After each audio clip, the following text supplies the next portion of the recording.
Bien-aimés, pour la méditation d'aujourd'hui, je vous invite à ouvrir les livrets saints dans l'évangile de Luc, au chapitre 24, verset 49. Ouvrez vos Bibles, s'il vous plaît, dans l'évangile du docteur Luc. Il était docteur en médecine, disciple de Paul et de Pierre. Au chapitre 24, le verset 49. Et comme le peuple juif dans cette période, nous nous préparons à la Pentecôte. Le peuple juif se prépare à la Pentecôte, la grande fête de Shavuot, qui aura lieu à Jérusalem et dans toutes les villes du monde où il y a les synagogues. Ils vont célébrer le jour où la Torah est descendue sur les monts Sinaï avec du feu. Et aujourd'hui, nous voulons nous préparer d'ici le 24. C'est la fête de la Pentecôte et nous voulons qu'à la fin du mois, si notre frère est prêt à la fin du mois, vous serez baptisé dans l'eau aussi. C'est une belle période pour le baptême. Le frère Eric qui est là, levez-vous s'il vous plaît. On va vous voir si vous êtes prêts pour le baptême. Amen. Il se prépare à son baptême petit à petit et nous voulons qu'à la fin du mois, qui coïncide justement avec la fin du mois de la Pentecôte, n'est-ce pas, qu'il soit baptisé d'eau et du Saint-Esprit. Amen. Luc 24, verset 49. Je disais donc, partout dans le monde, les Juifs se préparent à la grande fête de Shavuot, la fête de la Pentecôte. Et pendant ces temps-ci, les apôtres se préparaient aussi à cette célébration, mais de manière spéciale. C'est pourquoi je vous exhorte tous qui suivez ces messages à vous préparer de façon spéciale. Lisons dans Luc 24, 49. Et voici, j'enverrai sur vous ce que mon Père a promis. Mais vous, restez dans la ville jusqu'à ce que vous soyez revêtus de la puissance d'en haut. Prions le Seigneur. Éternel, c'est ta parole, elle est la vérité. Sanctifie-nous par ta vérité et inspire-nous pendant que nous méditons ta parole. Au nom de Jésus, amen. Bien-aimés dans le Seigneur, il y a beaucoup de promesses, des milliers de promesses dans la Bible. Mais toutes ces promesses sont tenues, sont attachées à deux grandes promesses. Toutes les promesses. Et ne peuvent se réaliser que grâce à ces deux grandes promesses. La promesse de la venue de Jésus-Christ, le Sauveur du monde, le Messie, et la promesse de la venue du Saint-Esprit sur cette terre. Ce sont les deux grandes promesses qui tiennent toutes les autres promesses, qu'elles soient les promesses de délivrance, du salut, de la guérison, de la bénédiction que Dieu donne, de la vie éternelle. Toutes ces promesses que vous avez dans la Bible sont liées, attachées à deux grandes promesses. La promesse qu'il y aura un sauveur qui viendra, qui a été annoncé déjà à Ève et à Adam dans Genèse 3, et qui a été renouvelé par beaucoup de prophètes, dont Ésaïe, quand vous lisez Ésaïe 8, 9, lorsqu'il parle d'un enfant nous est né, un fils nous est donné, et la domination reposera sur son épaule.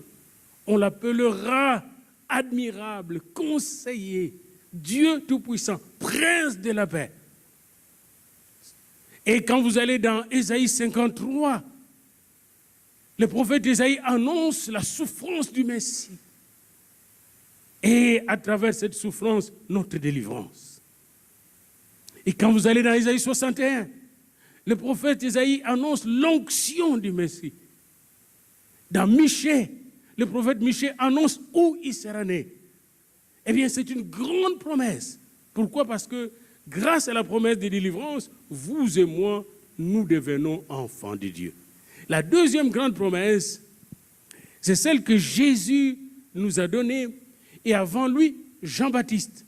Dans Matthieu 3, verset 11, Jean-Baptiste dit, c'est lui qui va venir là, il n'est pas comme moi. Moi, je vous baptise d'eau, lui va vous baptiser du Saint-Esprit et de feu. Il répète la même promesse dans Marc 1, 8, dans Luc 3, 15 à 16. Bien-aimés, Jésus-Christ est revenu même sur cette promesse. Dans Luc 11, 13, il dit, si votre enfant vous demande du pain, est-ce que vous allez lui donner de la pierre? Si vous demandez un poisson, est-ce que vous allez lui donner le serpent? Non. Si donc vous donnez des bonnes choses à vos enfants, à combien plus forte raison le Père vous donnera-t-il le Saint-Esprit si vous le lui demandez? Et lorsque Jésus était dans la chambre haute, bien-aimé, quand vous lisez Jean 14, 15, 16, dans Jean 14, du verset 13 à 18, Jésus annonce encore la promesse du Saint-Esprit. Vous allez recevoir un consolateur. Et il dit même, c'est mieux pour vous que je m'en aille. Parce que si je ne vais pas vers le Père, vous n'allez pas recevoir l'onction en vous, la puissance, la personne du Saint-Esprit. Bien-aimés, c'est une promesse importante. Ne la négligez pas. Et aujourd'hui, j'aimerais vous rappeler que Jésus dans la chambre haute est revenu plusieurs fois là-dessus. Quand vous lisez dans Jean 14, 13 et 18, dans Jean 15, 26 à 27, dans Jean 16, 7 à 11, dans Jean 16, 24, il revient sur la promesse de notre consolateur, l'esprit de vérité qui devait venir pour convaincre le monde du péché, de la justice et du jugement. L'esprit de vérité qui devait venir pour nous rappeler aux enfants de Dieu les choses qu'il nous a enseignées. L'esprit de vérité qui devait venir pour nous conduire dans la vérité, pour nous sanctifier, pour nous fortifier. Il est revenu à cette promesse avant d'aller à la croix. Et après la croix, Jésus est revenu encore à cette promesse. Même d'ailleurs, bien avant la passion, dans Jean 7, au verset 37 et 38, il dit, celui qui croit en moi, de fleuves d'eau vive couleront de son sein. Et la Bible dit qu'il dit ça parce que le Saint-Esprit allait couler dans ceux qui allaient croire en lui. Le Saint-Esprit qui n'était pas encore donné. Après sa résurrection, il est apparu pendant 40 jours à ses apôtres. Et une des raisons pour lesquelles il est resté 40 jours avec eux,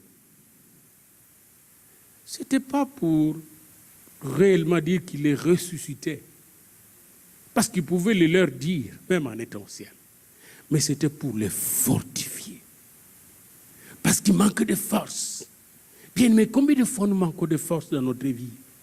Combien de fois parfois vous priez pour un sujet, vous ne recevez pas de réponse, et vous êtes comme abattu, découragé. Il a su qu'il n'était pas possible d'aller au ciel et de les laisser comme ça dans cet état de faiblesse spirituelle, dans cet état de découragement. Il est revenu vers eux. Et pour leur donner la force, il leur a promis le Saint-Esprit. Amen. Le Saint-Esprit. Et il est dit, dans ce verset que nous venons de lire, et j'aimerais que nous revenons à ce verset, il est dit ce qui suit, j'enverrai sur vous ce que mon Père a promis. Le Saint-Esprit, c'est une promesse de Papa. Amen.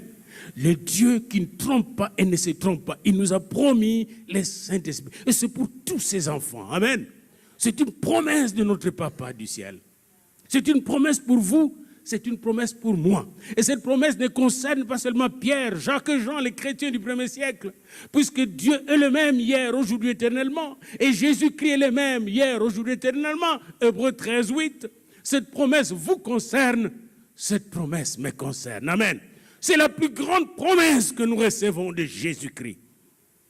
Et il a dit aux apôtres, j'enverrai sur vous ce que mon Père a promis.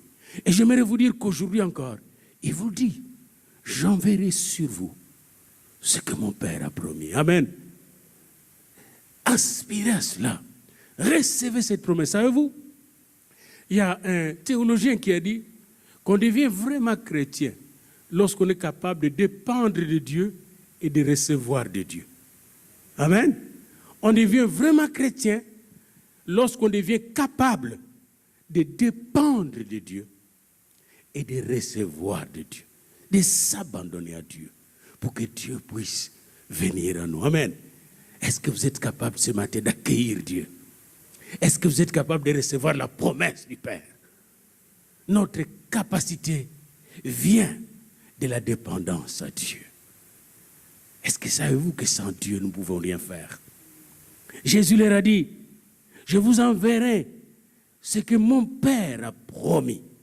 Maintenant, il continue, mais vous, il n'a pas parlé à tout le monde. Comme aujourd'hui, il ne parle pas à tout le monde dans cette ville. Il parle à vous et à moi. Nous sommes des privilégiés. Alléluia. Oh, applaudissez le Seigneur qui vous a choisi. Applaudissez le Seigneur qui vous a choisi, bien-aimés. Il vous a choisi. Vous ne savez même pas, mais vous êtes choisis. Vous êtes des élus de Dieu, des choisis de Dieu, des amis de Jésus-Christ. C'est la même chose, il regardait les 12 avec tout ce qui était là, les 11 avec tout ce qui était dans la chambre haute, les femmes qui étaient nombreuses, plus nombreuses que les hommes dans la chambre haute. Il leur a dit, mais vous, restez dans la ville. Et le mot qui est là, restez, katizate, remain en anglais. Restez dans la ville. Ça veut dire quoi? Jésus voulait leur dire, restez tranquille. Savez-vous, vous êtes ici, mais vous pouvez vous promener avec vos pensées. Il y a peut-être des gens qui allaient être là, mais se sont promenés dans leurs pensées. Restez dans ma présence. Restez dans la prière. Restez dans la parole. Restez dans la ville, là où je vous ai laissé. Restez là où je suis mort et ressuscité. Restez tout près de ma croix. Restez tout près de ma parole. Restez tout près de la bénédiction. Restez tout près de la victoire qui vient du ciel. Mais vous, restez dans la ville. Savez-vous, c'est un grand problème que nous avons. Nous sommes souvent des gens très occupés, surtout au Canada. On a des choses à faire, même dans nos maisons. On grouille, on bouge. Est-ce que vous avez le temps de rester dans la présence de Dieu? Pour recevoir le Saint-Esprit, il faut savoir l'accueillir. Et pour l'accueillir, il faut savoir rester dans sa présence. Prendre le temps avec l'Esprit de Dieu. Prendre le temps avec Jésus. Est-ce que vous avez pris le temps avec Jésus? Savez-vous, ces derniers temps, j'ai appris quelque chose de la part du Seigneur. Il m'a dit, Daniel, tu n'es pas avec moi pour aller prêcher. Tu es avec moi pour rester avec moi. Tu sais que j'ai choisi les 12 apôtres pour qu'ils restent avec moi. La prédication n'est qu'une conséquence de leur communion avec moi. Et j'ai dit, Seigneur, je veux comprendre ce que tu veux. J'ai dit, au lieu de lire un chapitre par jour, j'aimerais que tu manges la parole, que tu la médites jour et nuit. Et là, je commençais 3. Non, au lieu de 3, mange encore. Et là, je mange la parole.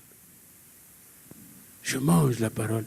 Et comme j'ai un compteur dans mon ordinateur, je suis rendu déjà, au début de l'année, là, déjà à plus de 70% de la parole.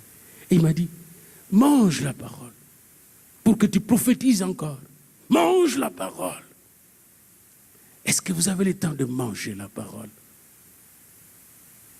Il y a un grand professeur allemand de théologie qui a dit, ce qui compte, ce n'est pas d'aller à l'école de théologie. Parce que même si tu es à l'école de théologie, si tu n'as pas le temps de manger la parole, de méditer la parole jour et nuit, et tu n'as pas la communion avec Jésus, le ministère est vide et le ciel est fermé. Bien-aimé, si Jésus revient aujourd'hui, est-ce qu'il va te rencontrer près dans la parole, près dans l'esprit? Mais vous restez dans la ville. Et quand j'ai lu ces mots « rester », j'ai cherché l'explication théologique, biblique de cela. Il voulait tout simplement dire, ne bougez pas, ne quittez pas, ne changez pas de position. Restez là où je vous ai laissé. Et nous avons une place où Dieu nous a laissé, en Christ. Nous devons rester en Christ. Il est dit, si vous demeurez en moi, si vous demeurez dans ma parole. Oh, alléluia. Jean 15, 7. Si vous demeurez dans ma parole et que mes paroles demeurent en vous, demandez ce que vous voulez. Mais que veut dire demeurer dans la parole? Sinon, restez attaché à lui. jour et nuit. C'est lui qui médite la parole jour et nuit. Il est comme un arbre planté près d'un courant d'eau. Il donne son fruit à sa saison. Tout ce qu'il fait réussira. Bien-aimés dans le Seigneur, il dit restez dans la ville jusqu'à ce que vous soyez revêtus. Revêtus, un autre mot qui me vient à l'esprit. Savez-vous que le prophète d'Israël ne prophétisait jamais jusqu'à ce qu'il était revêtu de la puissance de Dieu. Quand il était revêtu de la puissance de Dieu, c'était manifeste pour lui. Il voyait ses yeux s'ouvrir et commencer à voir des choses que l'homme ne peut voir. Ses oreilles s'ouvrir et commencer à entendre des choses que l'homme ne peut entendre, bien-aimé. Lorsque le Saint-Esprit vient en vous, c'est Dieu qui vient en vous, les yeux de l'Esprit s'ouvrent et les oreilles de l'Esprit s'ouvrent. Ce n'est pas un sentiment émotionnel, c'est une manifestation tangible de la présence et de la puissance de Dieu. Oh, bien-aimé dans le Seigneur, allez dans le livre d'Ézéchiel, passez un peu de temps avec Ézéchiel. Vous allez voir quand l'Esprit est descendu sur lui, il a vu le trône de Dieu avec le chérubin glorieux, le feu de Dieu sous le trône de Dieu. Allez dans Ésaïe 6, quand l'Esprit est descendu sur Ésaïe, il a vu le trône de Dieu et la gloire de Dieu et les séraphins étaient en train de chanter la sainteté de Dieu. Bien-aimés, je vous invite à vous rendre dans votre Bible et aller voir les gens comme Moïse quand il était au buisson ardent. Moïse le faiblard, Moïse le peureux, Moïse le fouillard. Quand il a vu dans le buisson le feu qui ne s'éteignait pas. Et lorsque ce feu l'a ébloui, touché, changé, transformé, il pouvait parler avec Dieu comme on parle avec un homme. Voilà être revêtu du Saint-Esprit. Regardez Josué qui est resté 40 ans avec Moïse à l'école du Saint-Esprit. Et il est dit que Josué, après la mort de Moïse, était rempli de l'Esprit de Dieu parce que Moïse lui avait imposé la main pour qu'il soit revêtu. Et s'il n'était pas revêtu, comment allait-il conquérir la terre promise? Comment pouvons-nous conquérir la terre promise que Dieu nous donne si nous ne sommes pas revêtus de la puissance d'en haut? La puissance d'en haut, être revêtu de la puissance d'en haut. Cette puissance s'appelle en grec dynamine, power en français. Oh, bien-aimé, quand vous êtes revêtus de cette puissance, comme les 11 lorsqu'ils étaient revêtus de cette puissance, la vie de prière se révolutionne. Vous avez une révolution de la prière. Vous montez de degrés. Nous passons de prières de demande, de prières où nous sollicitons peut-être des choses à Dieu, à des prières où nous commandons comme des autorités spirituelles. Lorsque vous entendez quelqu'un qui dit « Au nom de Jésus, sors de là », c'est sûr et certain qu'il est revêtu de la puissance d'en haut. La puissance d'en haut terrorise les démons. La puissance d'en haut brûle les œuvres du diable. La puissance d'en haut, mes frères, mes chers aînés, mes chers bien-aimés, la puissance d'en haut casse, brise les forteresses de l'ennemi. La puissance d'en haut, jusqu'à ce que vous serez revêtu. Être revêtu, c'est comme le vêtement que vous portez aujourd'hui. Vous voyez, c'est être comme un militaire. Vous connaissez, le militaire est revêtu de l'armure avant d'aller en guerre. Et vous pouvez reconnaître une bonne armée par le revêtement de ces soldats. Il n'y a pas longtemps, les Russes ont célébré le 70e anniversaire de la fin de la dernière guerre mondiale. Et ils ont déployé, je ne sais pas, 26 000 soldats avec leur nouvelle armure. Et ils voulaient démontrer à l'Occident que nous avons l'affaire. Que vous, avec votre petit Obama qui tremble là-bas, vous ne pouvez rien faire contre nous les Russes. Malgré les drones que vous avez, si nous déployons nos soldats, vous allez l'avoir. Savez-vous que Dieu a déployé en Jésus-Christ toute la puissance du ciel. Et que cette puissance n'est pas du tout intimidée par l'armée russe ou l'armée américaine ou l'armée coréenne. Cette puissance n'est pas intimidée par les bombes atomiques. Cette puissance n'est pas intimidée par toutes les choses que l'homme essaye de fabriquer pour, n'est-ce pas, intimider les uns et les autres. La puissance de Dieu, c'est la puissance qui va changer le monde. Amen. C'est la puissance qui va établir le règne de Dieu. Et alors, les apôtres ont découvert cela. Et ne quittez pas Jérusalem jusqu'à ce que vous soyez revêtus comme un vrai vêtement. Parce que quand nous parlons des armes spirituelles, dans Ephésiens 6, 10 à 18, quand vous parlez de la ceinture de la vérité, du casque du salut, de la cuirasse de la justice, du bouclier de la foi pour éteindre le très enflammé de l'ennemi, de l'épée de l'esprit qui est la parole de Dieu, ou des ailes que donne l'évangile de paix pour chaussures. Bien-aimés, quand vous parlez de la prière par l'esprit, toutes ces armes viennent du Saint-Esprit. C'est un revêtement du Saint-Esprit. Sans le Saint-Esprit, on ne peut pas voir ces armes. Sans le Saint-Esprit, on ne peut pas savoir comment utiliser ces armes. C'est pourquoi il a dit aux apôtres et aux autres qui étaient les femmes qui étaient avec eux, ne quittez pas Jérusalem jusqu'à ce que vous soyez revêtus du Saint-Esprit. En plus de cela, quand le Saint-Esprit vient sur toi, il y a le fruit de l'Esprit qui arrive. Amen. Pas seulement le don de l'Esprit, pas seulement le parler en langue, pas seulement le discernement des esprits, pas seulement les prophéties, pas seulement les guérisons, mais il y a le fruit de l'Esprit. Oh, la joie que Dieu donne. Savez-vous que la joie du Seigneur est notre force? Savez-vous que la joie du Seigneur est notre force? Faites une expérience. Allez chez vous. Regardez tout ce qui vous rend malade, triste. Puis commencez à rire au nom du Seigneur de cela. Faites ces expériences ou même aujourd'hui. Et je l'ai déjà fait. Je vois, il n'y a aucune raison de rire. Tout est là pour me faire pleurer. Toutes les circonstances sont là pour me faire pleurer. Puis je dis, oh, alléluia, gloire à Dieu. Merci pour tous ces problèmes qui m'entourent. Parce que bientôt Dieu va démontrer sa puissance et sa gloire. Waouh! Waouh! Vous allez voir comment ça change. Vous allez voir comment ça change. Je vais vous donner un exemple simple, parce qu'il y a beaucoup de mamans ici. Il y a encore des mamans là? J'avais une jeune maman chez nous. C'était en 79. J'étais un jeune prédicateur de 27 ans et professeur assistant de philosophie et un diacre évangéliste. Puis c'était dans un groupe de renouveau charismatique dans une paroisse qui s'appelle Sacré-Cœur. Parce qu'il y a des gens qui vont nous suivre, ils connaissent la paroisse Sacré-Cœur de la Gombe, chez nous, à Kalina. Et là, c'était des centaines de personnes qui sont venues en prière. À la fin, les gens ont l'habitude de nous consulter, de parler avec nous. Et une jeune femme est venue. Frère Daniel, on m'appelle frère Daniel. Comme j'étais petit, beau, bien là. Frère Daniel, oui, qu'est-ce qu'il y a? J'ai pris pour les femmes dans notre cellule, pour qu'elles aient de mari. Toutes ces femmes se marient.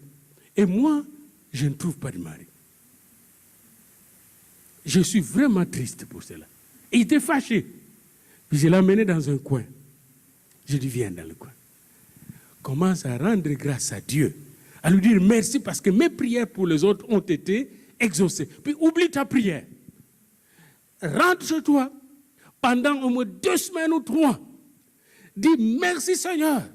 Parce que je veux prier. Quand je prie pour une femme, pour qu'elle ait un mari, les maris arrivent. Seigneur, merci de m'avoir donné ce don prophétique d'appeler les maris à mes sœurs. Quelle grâce! Elle s'est mise à louer le Seigneur. Ça n'a pas fait 15 jours. Le mari est arrivé dans sa vie. Oui, je vous conte par les histoires. Le mari est arrivé sans prière de demande, mais d'action de grâce seulement. L'action de grâce, la louange. Satan aimerait que tu sois triste pour de bonnes choses. Bénissez le Seigneur pour la maison que l'autre a achetée. Dieu va te donner ta maison. Louez le Seigneur pour le travail que l'autre a eu. Dieu va te donner ton travail. Parce qu'une puissance, la puissance de Dieu descend dans ceux et celles qui louent le Seigneur, qui rendent grâce à Dieu. Bien-aimés dans le Seigneur, je bénis le Seigneur pour mes souffrances. Je loue le Seigneur pour les défis que j'ai. Je bénis le Seigneur pour mes échecs, parce que la victoire arrive. Bien-aimé, savez-vous que Joseph a échoué dans la joie. Joseph était puni par ses frères, persécuté par ses frères. Mais il savait que la puissance était en route, parce qu'il avait vu la puissance dans son rêve. Joseph était jeté en prison injustement, accusé injustement par la femme de son patron. Mais il savait que la puissance était en route, que même dans la prison, Dieu intervient. La puissance de Dieu ne connaît pas la prison. La puissance de Dieu ne connaît pas la souffrance. Dans la souffrance, elle se manifeste. Dans la prison, elle se manifeste. Dans la misère, elle se manifeste. Dans la tristesse, elle se manifeste. Dans la maladie, elle se manifeste. Dans les échecs, la victoire arrive. Et Joseph était en prison. Mais la puissance de Dieu est descendue dans la prison. Et la puissance de Dieu l'a fait sortir. Savez-vous qu'avant de le faire sortir, on l'a coiffé. Il s'est bien lavé, parfumé. Il est passé de la prison au palais royal des parents. Vous allez dire, mais c'est des histoires anciennes. Et Mandela, n'est-il pas passé de la prison à la présidence? Nous aussi, de notre temps, on a eu quelqu'un, Lumumba, était en prison. On l'a passé de là à la table ronde. Bien-aimés dans le Seigneur, si Jésus vous dit, recevez, attendez jusqu'à ce que je vous donne, que vous soyez revêtus de ma puissance. Ne bougez pas, parce que quand la puissance viendra, tu auras la force de déplacer les montagnes. Quand la puissance viendra, tu diras un mot et la chose arrivera. Quand la puissance arrivera, tu feras de l'Éternel tes délices et il t'accordera ce que ton cœur désire. Si j'avais une prière pour vous, je demanderais à ce Seigneur de vous donner la patience d'attendre et la force de recevoir. La patience d'attendre et les dons de recevoir. Lèvons-nous pour prier le Seigneur. Alléluia. Alléluia. Seigneur Jésus, j'ai juste prêché ce que tu m'as dit de prêcher. Tu m'as dit, dis à mes enfants que la promesse du Père va s'accomplir pour chacun d'eux. Et ils sont là, ils t'ont écouté. Tu m'as dit, dites-leur que ma promesse, la promesse de mon papa, votre Père, va s'accomplir cette année-ci dans leur vie. Ces temps-ci dans leur vie. C'est le moment, c'est le kairos, le temps de Dieu. Et Seigneur, je le proclamais avec conviction, avec foi, avec amour, avec joie. Tu m'as dit de leur dire de rester dans cette ville, d'attendre dans cette ville, jusqu'à ce qu'ils soient revêtus de la puissance d'en haut, la puissance qui vient du trône de Dieu, la puissance qui vient de là où il y a le chérubin qui transporte la gloire de Dieu. Cette puissance va descendre sur chacun d'eux. Et ils ont reçu ce message. Maintenant, en ton nom, je souffle sur eux. Au nom de Jésus, je souffle sur vous. Ce souffle que Jésus avait soufflé sur ses disciples afin qu'ils reçoivent le Saint-Esprit. Pour que vous soyez patients et que vous puissiez recevoir le Saint-Esprit dans ces temps de Dieu. Car le Saint-Esprit est là. La mort a disparu. Dieu nous a visités au nom de Jésus. Amen. Je ne sais pas si notre musicien peut chanter avec nous. Le Saint-Esprit est là. Le Saint-Esprit est là. La mort a disparu. Dieu donne un grand salut. Et sur le monde entier, le grand jour s'est levé. Le Saint-Esprit Saint-Esprit est là. On va chanter juste le refrain 3 fois. Le Saint-Esprit est là. Le Saint-Esprit est là. La mort a disparu. Dieu donne plein salut. Et sur le monde entier, le grand jour s'est levé. Le Saint-Esprit.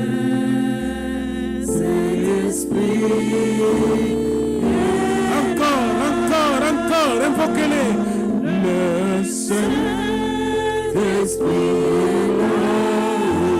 Le Saint-Esprit est là. La mort a disparu. Dieu donne plein salut. Et sur le monde entier, le grand jour s'est levé. Le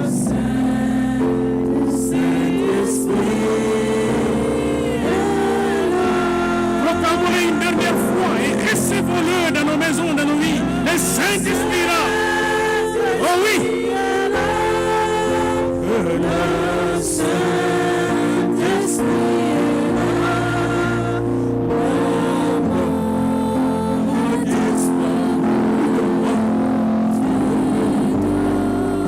Dieu donne plein salut. Sur le monde entier, le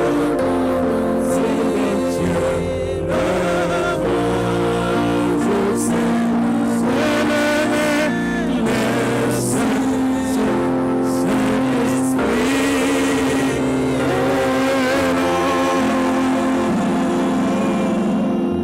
Le Saint-Esprit là. Seigneur, merci de souffler dans la maison de chacun. Dans chaque maison, chacune des maisons ici représentées. Merci de souffler dans nos maisons pendant cette période de la Pentecôte. Merci de souffler dans la vie de chacun. Esprit de Dieu, viens des 4 vents.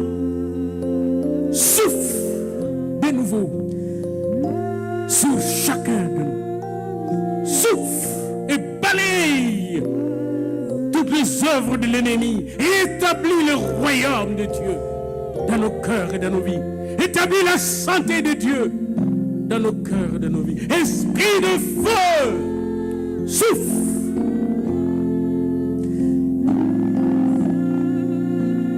Et ouvre les yeux de tes enfants, souffle. Et ouvre les oreilles de tes enfants, souffle. Et illumine le cœur de tes enfants, Seigneur. Car la promesse du Père est pour nous en Jésus-Christ.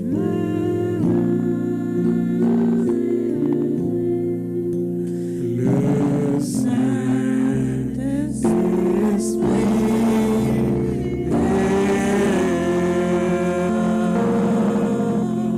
est... Applaudissez en accueillant le Seigneur. Rendez grâce au Seigneur. Restez dans la présence de Dieu.